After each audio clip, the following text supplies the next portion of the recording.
কর্কট রাশির মানুষ যারা আছেন 13 জুলাইয়ের পর থেকে 27 নভেম্বর পর্যন্ত শনিদেব আপনাদের ভাগ্যস্থানে বকরি থাকবেন, যিনি আপনাদের সপ্তম ভাবের অধিপতি, আপনাদের অষ্টম ভাবের অধিপতি।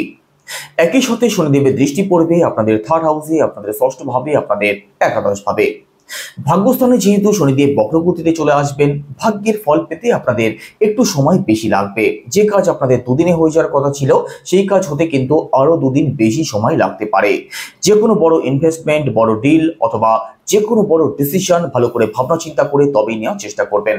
বাবার প্রতি একটু সিরিয়াস থাকবেন। লং ট্রাভেল, স্পিরিচুয়াল ট্রাভেল আপনাদের এই সময় হতে পারে। উচ্চশিক্ষার জায়গাটাও ভালো থাকবে।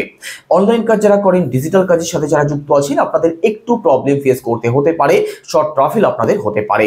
একই সাথে ঋণ, রোগ এবং শত্রুর হাত থেকে শনিদেব এই সময়ের মধ্যে মুক্তির পথ আপনাদের অবশ্যই দেখাবেন। আর বড় কোনো পরিবর্তন এই 4 মাসের মধ্যে অবশ্যই হতে পারে।